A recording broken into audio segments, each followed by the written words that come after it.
So, hello, welcome back to another episode of the Self-Development with Tactics podcast. Today, we're going to go through some Reddit things. We're not going to go ahead with the book summary that I currently am going through. No, it's going to be about some rather amazing questions on Reddit. So to also let you see, here they are. 150 days without social media, 7 things I noticed. First of all, I do want to point out that the whole thing about, social media is bad is really pissing me off. Why? Because, no, it essentially is not bad, Of course, it might be, and I think, it depends on who we are talking about. I would say when it is about kids, since they do have to deal with, at least at my point of view, a bit more stress and a bit more difficulties than people without a phone, people without the internet, people without social media. And I would also say WhatsApp, even though I do not technically think that it is social media, that they are just having to deal with more difficulties than people without and or kids without from previous generations. Still,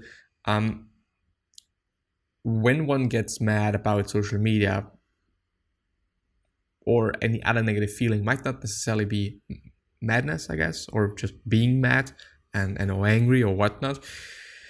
I think it is more or less due to oneself, It is just another factor and another thing that a lot of people demonize, like, okay, this is making me feel worse, and this is making me feel this and that, and these and those, and like, in the end, no, it is yourself, as you can also get pissed off by somebody else, somebody that is, crossing you in a just really fucked up way with his car, or with her car, or whatever. This person can also piss you off. But in the end, it is you, because we can always decide how we react to things and how we feel about things. It is a fucking decision. Yeah, right. It is a fucking decision. Unless it comes to some biological mechanisms. But still, I really give a ton of props to the mind and the mind's ability to deal with things consciously. Anyway, I'm still willing to go through some things. What I have noticed. Numero uno. 99% of my friends in Instagram or Facebook or on Instagram or Facebook don't care about me. They don't even notice. I don't use my social media account for half a year. I left contacts, messenger and phone to everyone, but only 2 people wished me happy birthday. One guy called me 3 days later and said if I want to have a walk. Also, 3 people who don't even remember about me for years asked me for a favor. I said no. Which I do not really know if, this is the right thing to do, kind of. I don't really believe in quote unquote revenge. And being like, okay, this person did this to me, so I'm also gonna just do this to this person, Like, when somebody calls you 3 days later because, this person forgot, which I think is just something completely normal, like, yeah, okay, let's have a walk. It is just completely fine, I don't know. Like, I've never gone that, and I think I will never. I realize and I notice and I understand that it might feel good, to just be somewhat of an important person and, saying no for whatever reason. But I think in the end, it's quite unnecessary, and one could make one's own life a bit better by just not trying to take revenge on everyone and everything. Anyway. Second, I realized I don't want to see any posts on social media. Seriously, I don't care. You had a journey to Iceland. I do not think that it is written in that way. Anyway, got a car, made a painting, eat healthy. It is not interesting for me. It is your life. It is not a part of my life. I'm not a part of your life. Damn. I don't really care about what my real friends post on social media. Instead, I'll welcome them to my apartment. We'll have some tea, share stories, and they'll show me some pictures. Maybe we'll have a trip to the nature, real communication, not this phone sex friendship.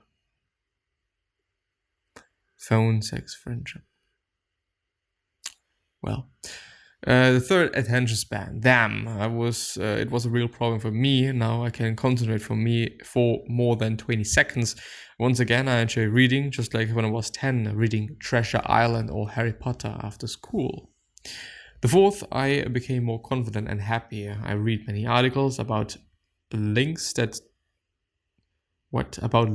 depression and low self-esteem has with social media. I think it is true. Not so many likes feels bad. Now approval of 350 people has no influence on me. It is only me now to compare. And this is kind of the exact same thing that I meant before. Like, this is just something that you do to yourself. It is something that you choose to care about. And period. It is not social media that is bad. It is that we can't just deal with it. It might be a power that we can't handle. And this is quite it. It's not about like it just, being bad, and it should be demonized or whatnot. No, it is due to us. It is due to our incapability of dealing with these powers, situations, scenarios, whatever it might be. At least at my point of view. And of course, multiple different points of views here. Very controversial, very prominent and dominant, I think, this discussion. Still, when it is a trigger to one, when you continuously see that, okay, when I'm on social media, when I'm browsing through it, when I'm just, searching for shit and whatnot, it makes me feel bad and it makes me feel mad. Well, it just makes sense to not use it if you really feel bad about it, and if you just can't handle it, which is something one has to admit and something that one needs to see or whatnot. Like, we can choose, we have the ability to respond. We have response ability. Anyway, before quitting social media, there was always something to feel sad about. Oh, this guy is 5 years younger and he's more successful. The person with whom I went to school is traveling around Europe, having very interesting journeys. This guy has perfect relationships. Everyone is better than me, live more happy life. Why I was using social media for years, if it felt so bad, I don't know. And the sixth one is FOMO. Now, it's just 4 letters, not an anxiety that I miss something sitting at home. And right now, a realization that hits like a nail in my head, it wasn't even fun. I was wasting my time for years on things that doesn't give me fun or joy, something a little bit exciting but not fulfilling, like a spoon of sugar instead of a healthy dinner when I was hungry. Silva Siberia posted this, by the way. I know my opinion about the whole thing. As I said, might just be a power that we cannot handle and should learn to handle, which might be, I think, pretty beneficial also concerning different other situations in life and aspects of life. Are books by people like Ryan Holiday worth it, or should I just stick with the main 3 Stoic philosophers' books? I would actually really like to hear people's opinions about that, because I also thought about that. At my point of view, I think they are worth it, since it is kind of this modern Stoic thoughts, which may actually give you some stuff to think about in terms of, old philosophy adapted to nowadays life. Of course, you can read about horseback riding and why it might be good and or not, but might not actually be that great depending on your situation. Of course, maybe you might be horseback riding. Bad example, but still I think you know what I mean. Like, a bit of an adaptation to nowadays life, and also different thoughts from people that seemingly are pretty smart, seemingly are pretty successful, and I think just due to that it might be beneficial and worthwhile reading their books. just to see what they're talking about. And then you can always decide like, okay, no, this is not necessarily something that I, want to deal with, want to know more about, want to read. There are modern Stoic authors that are well worth reading. Check out Massimo Pigliucci, who is actually a pretty great author, as far as I know and or remember, the author of the website and probably also some books. How to Be a Stoic, as far as I remember. I might be wrong there, but anyway. Anderson Silva, Ward Farnsworth, and Donald Robertson. I was introduced to the philosophy by Ryan Holiday's The Obstacle is the Way, but after I moved on to the classics and some of the authors mentioned above, I began to feel that Holiday's approach is a little too superficial and commercial. He does bring a lot of people to the fold, though. By the way, I highly recommend the Gregory Hayes translation of Marcus Aurelius' Meditations. And yes, there are so many different translations of books, and they all are a bit different, since words can be interpreted differently, can be how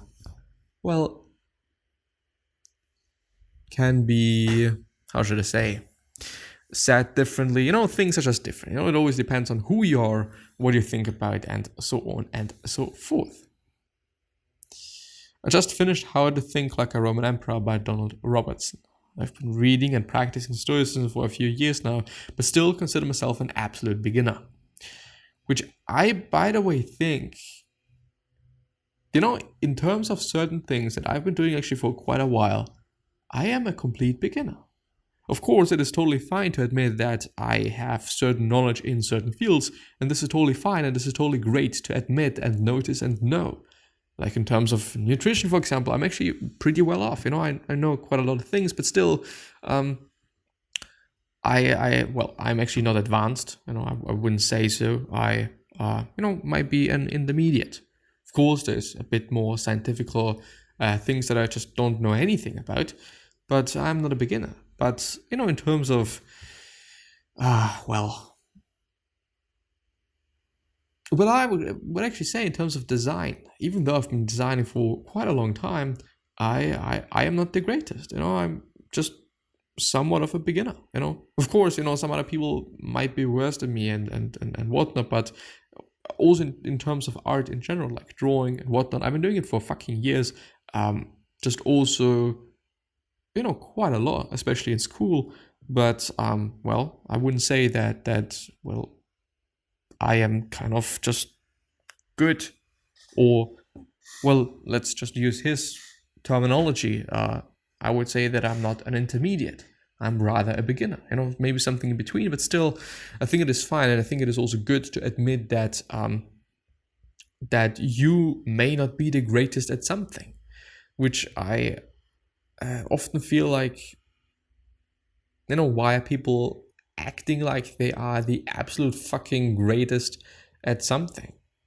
It may actually be that they are pretty talented, and that they actually know what they're talking about. Yeah, that is fine, but I don't know, like I might just also be very strict with myself and the way I present myself and also view myself, but actually also not just be beneficial of any kind, because I might actually be way better at certain things that I think and talk about myself as just not being good at. Anyway, I found Seneca's letters when I was in a bit of an existential crisis and found them absolutely life-changing. I then came across Epictetus, Marcus Aurelius, and Musonius Rufus. For the most part, I've really only stuck with the Asians, but today got the audiobook of the book How to Think Like a Roman Emperor. At the start, I was hesitant. I am not sure why. Maybe because I always felt like modern Stoics just churn out the same thing and nothing is really new. Well, I would actually argue that it essentially is the same thing, and I think it is also meant to be the same thing, since it is the same thing. Like Stoicism and certain principles, they are just the basis of Stoicism, and so therefore they should be the same. But obviously, when it is completely the same, like also the scenery, the whole overall world, this book is about. If this is just back in ancient times, like why? It's not modern then. unless it is some sort of a new finding of papers, books, scriptures from, I don't know, Marcus Aurelius, nobody has found yet, and it is some sort of an historical yet philosophical piece of work. Yeah. By the way, just because I'm actually pretty much struggling with it the whole fucking entire episode, there is so many different ways in which whatever the fuck I'm saying can somehow be the complete opposite. And it kind of is bothering me, to be honest, because I also want to communicate these ways. You know, when I say, well, water is absolutely fucking good, well, there's just a tremendous amount of ways in which water is not good. You know, let's think about the waterfalls, you know, by which you can die, you know. Also, drinking too much water, you can die by doing so. Just drinking too much water while not having enough salt. It's also not really, really good, you know, it can actually fuck you off quite a bunch. And so on and so forth. Like, I know life is sometimes very difficult, you know, and I totally know that I'm just making it way more difficult than it needs to be for myself. Oscar Wilde. This is going to be the last thing for today. I think it is very healthy to spend time alone. You need to know how to be alone and not be defined by another person. And I would say this as well. And with this being said, I'm going to see you the next time. Bye-bye.